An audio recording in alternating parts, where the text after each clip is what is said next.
तो last part में हमने देखा था कि हर तरफ सी मॉन्स्टर ने तबाही मचा रखी थी और कई सारे किंग लेवल के मॉन्स्टर पानी से बाहर आ गए थे, जिसको देखकर सभी लोगों ने अपने बचने की होप छोड़ दी थी। लेकिन मैक्स ने अपने आर्क कटिंग डिस्क से कुछ ही समय में बहुत से किंग लेवल के मॉन्स्टर को मार दिया था, जिसको जानकर बाकी के स्टार ट्रेवल लेवल्स के प्रैक्टिशनर्स भी मोटिवेटेड होकर किंग लेवल के मॉन्स्टर से लड़ने लगे थे और सभी ने मिलकर एक ही दिन में 100 से ज्यादा किंग लेवल के मॉन्स्टर्स को मार दिया था, जिसमें मैक्स ने सबसे ज्यादा किल किए थे, जिसको जानकर सभी लोगों के अंदर सर्वाइवल की एक होप जग गई थी। पर तभी एक एम्परर लेवल का बीस्ट ओशन से बाहर आ गया था। अब आगे तो इस पार्ट की स्टार्टिंग में हम जिंगडू बेस सिटी के मिलिट्री बेस के अंदर का सीन देखते हैं, जहां स्क्रीन पर वार्निंग चल रही थी कि एम्परर लेवल बीस्ट पास वाले ओशन से बाहर आ गया है। तो ये देखकर वहाँ अफरा तफरी मच जाती है। तभी ये बात जान के अमेरिकन लीडर हेंजिया कंट्री के लीडर से कहता है कि जल्दी से मास्टर होंग और ली शैन को वहाँ भेजो।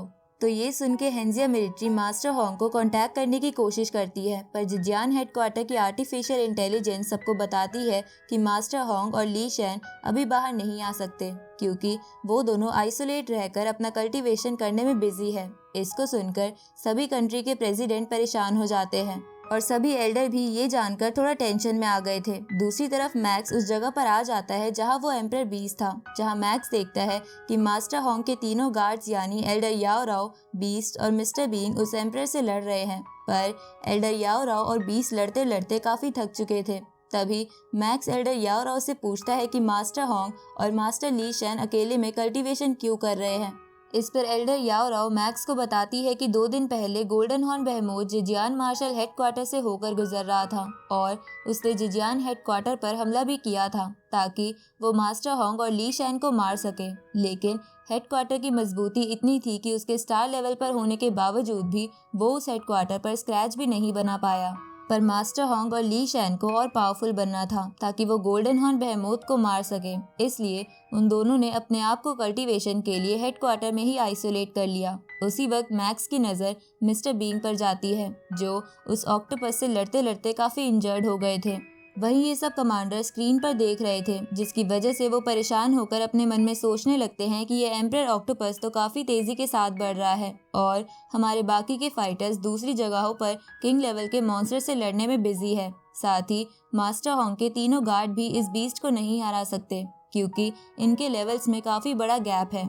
ऊपर से वो सब काफी इंजर्ड भी है। इस तरफ मिस्टर बीन खड़े होते हुए सोचते हैं कि अब तक इंसानों ने बस एक ही बार एम्परर बीस्ट को मारा है और वो बीस्ट भी मास्टर होंग ने मारा था, लेकिन इस बार मास्टर होंग यहाँ नहीं है। पर इस ओशन के पास बहुत सारी सिटीज और सिटीजन्स हैं, इसलिए किसी को तो इस मॉन्स्टर को रोकना ही होगा। अब वो तीनों फाइट के लिए फिर से खड़े हो जाते हैं। उसी वक्त मैक्स भी सबसे आगे आकर फाइट के लिए रेडी हो जाता है, जहां मैक्स उस बीस्ट के सामने चींटी के बराबर दिख रहा था। इधर मैक्स को सभी लोग टीवी स्क्रीन पर देख रहे थे। तभी अमेरिकन लीडर कहने लगता है कि पिछली बार जब मिस्ट आइलैंड पर मैक्स और हेंडरसन के बीच लड़ाई हुई थी तो उसने हेंडरसन को हरा दिया था, इसलिए अब मैक्स अर्थ पर 3rd स्ट्रॉन्गेस्ट पर्सन बन चुका है और अब यही हमारी आखिरी होप है। इधर मैक्स को उसकी फैमिली के साथ साथ पूरे वर्ल्ड के सभी लोग भी देख रहे थे और वो दुआ करने लगते हैं कि मैक्स उस मॉन्स्टर को मारने में कामयाब हो जाए।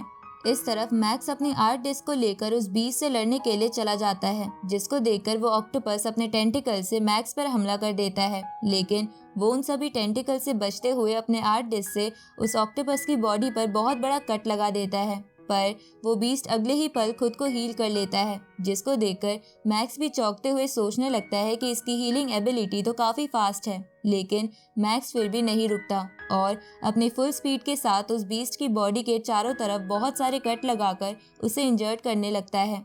इधर कमांडर मैक्स की स्पीड को देखकर हैरान होते हुए कहने लगते हैं कि मैक्स की स्पीड तो साउंड की स्पीड से 16 टाइम्स ज्यादा हो गई है, इसलिए मैक्स अगर इसी स्पीड के साथ ऑक्टोपस पर हमला करता रहा तो शायद हमारे जीतने के चांसेस है, क्योंकि भले ही एम्परर बीस्ट की डिफेंस पावर बहुत ज्यादा है, लेकिन उसकी बॉडी बड़ी होने के कारण वो मैक्स पर हमला नहीं कर पाएगा। इस तरफ बबाता मैक्स से कहती है कि तुम अपनी सारी स्पिरिचुअल पावर का एक साथ इस्तेमाल करके इस आर्क डिस्क की सेकंड फॉर्म को अनलॉक कर सकते हो, जिसके बाद तुम इस बीस्ट को आसानी से मार पाओगे।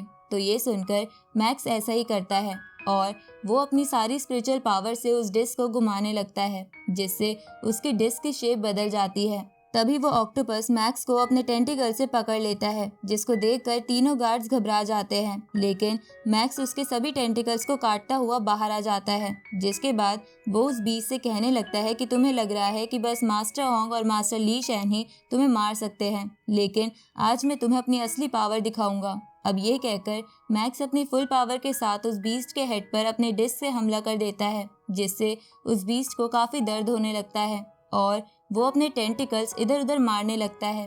तभी याओ राव कहने लगती है कि भले ही आर्टिस्ट ने उस ऑक्टोपस के डिफेंस को ब्रेक कर दिया है, लेकिन अब भी ये इस बीस्ट को मारने के लिए इनफ नहीं है। उसी वक्त वो ऑक्टोपस मैक्स पर अपने पॉइजन से हमला कर देता है, पर मैक्स अपने हेवनली शटल से शील्ड बनाकर उस पॉइजन को रोक लेता है। साथ ही तीनों गार्ड्स भी इधर उधर होकर पॉइजन से बच जाते हैं। इधर मैक्स आर्ट डिस्क के साथ कोन ड्रिल से भी उस बीस्ट पर हमला कर देता है, जिसको देखकर मिस्टर बीइंग खुश होते हुए कहने लगते हैं कि कोन ड्रिल अटैक मैक्स के सबसे स्ट्रॉन्गेस्ट अटैक के नाम से फेमस है, इसलिए शायद इससे काम बन जाएगा। तभी मैक्स अपनी फुल स्पिरिचुअल पावर उन दोनों वेपन पर लगा देता है, जिससे उसका वेपन उस ऑक्टोपस की बॉडी के आर पार हो जाता है और वो बीस्ट मर जाता है, जिसको देखकर कमांडर मैक्स के दोनों वेपन की तारीफ करने लगते हैं। वही उस एम्परर लेवल के ऑक्टोपस की बॉडी कई हिस्सों में बट जाती है, जिसके बाद मैक्स अनाउंस कर देता है कि मैंने एम्परर बीस्ट को मार दिया है, जिसको सुनकर मिलिट्री चीफ चैन की सांस लेते हैं और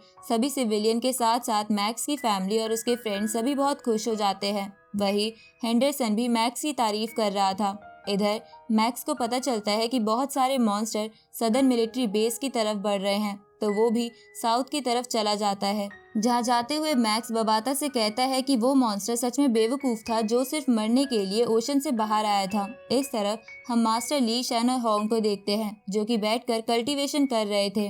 तभी उन्हें खबर मिलती है कि मैक्स ने उस एम्परर लेवल के मॉन्स्टर को मार दिया है, जिसको सुनकर मास्टर होंग अपने मन में सोचने लगते हैं कि मैक्स की स्ट्रेंथ इतनी ज्यादा बढ़ गई है कि अब वो ली शैन के पावर के लगभग बराबर हो गया है। साथ ही वो अर्थ का नंबर 1 स्पिरिचुअल मास्टर है, इसलिए मुझे खुशी है कि अर्थ के पास मैक्स जैसा जीनियस है। तभी मास्टर ली शैन के फाउंडेशन में चेंजेस होने लगते हैं, साथ ही उनकी स्पिरिचुअल पावर भी बढ़ गई थी, जिसके बाद वो मास्टर होंग से कहते हैं कि मैंने मार्शल आर्ट्स और योगा के यूनिक मूव्स को मर्ज करके एक स्पेशल टेक्निक बनाई है, जिसकी मदद से मैं शायद डोमेन मास्टर लेवल पर पहुंच सकता हूं।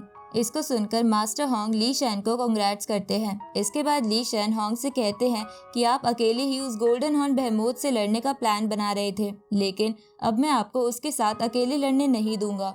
जिस पर मास्टर होंग हंसते हुए कहते हैं कि इस बार हम दोनों मिलकर उस गोल्डन हॉर्न बेहेमोथ को जरूर हरा देंगे। इस तरफ मिलिट्री चीफ साउथ की तरफ बढ़ रहे मॉन्स्टर पर नजर रखे हुए थे, जिसके बाद हम साउथ वाले बेस को देखते हैं, जहां हजारों से भी ज्यादा सी मॉन्स्टर आ गए थे। तभी मिलिट्री चीफ का ऑर्डर मिलते ही 2 फाइटर जेट रिवर में पॉइजन रिलीज करने लगते हैं, जिससे बहुत सारे सी मॉन्स्टर कुछ ही सेकंड्स में मारे जाते हैं। लेकिन अब भी कुछ मॉन्स्टर्स उस पॉइजन से बच गए थे और उनमें से एक ऑक्टोपस उन फाइटर जेट्स पर हमला कर देता है, लेकिन किसी तरह वो फाइटर जेट वहां से बच के निकल जाते हैं। उसी वक्त मैक्स मिलिट्री चीफ से सदर्न बेस की कंडीशन के बारे में पूछता है, जिस पर वो मैक्स को बताते हैं कि प्लान के अकॉर्डिंग हमने रिवर में पॉइजन डाल दिया है और सभी सी मॉन्स्टर की डेड बॉडीज रिवर के किनारे जमा होकर एक दीवार का काम कर रही है, जिसकी वजह से शायद बाकी मॉन्स्टर सिटी में एंटर नहीं कर पाए हैं।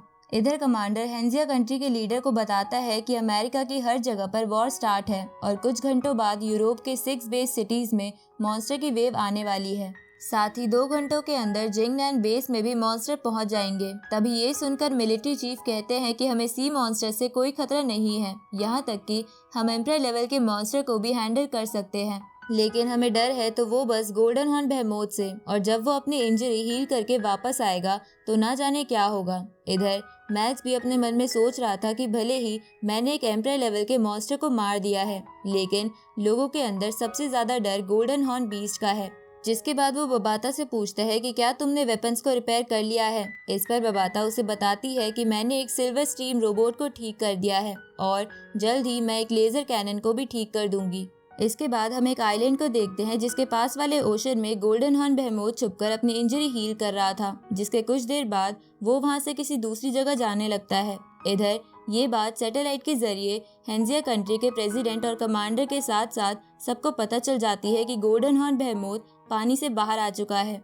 जिससे सभी की चिंता और बढ़ जाती है। और जब ये बात मैक्स को पता चलती है तो वो भी टेंशन में आ जाता है और बबाता से जल्दी से लेजर कैनन को ठीक करने को बोलता है। तो ये सुनकर बबाता भी जल्दी से जल्दी लेजर कैनन को रिपेयर करने लगती है और कुछ देर तक मेहनत करने के बाद वो उसे कंप्लीट कर देती है। अब मैक्स उस गोल्डन बीस्ट की लोकेशन की तरफ बढ़ने लगता है। इस तरफ वो गोल्डन हॉर्न बेहमूथ एक डिस्ट्रॉय हो चुके मिलिट्री बेस पर आता है और वो वहाँ के सभी मेटल की चीजों को खाने लगता है, जिससे उसकी बची हुई इंजरी भी हील हो जाती है और वो पूरी तरह रिकवर हो जाता है। जिसके बाद वो वहाँ आसमान में आकर बहुत तेज चिल्लाने लगता है और इसी के साथ ये पार्ट यहीं पर एंड हो जाता है।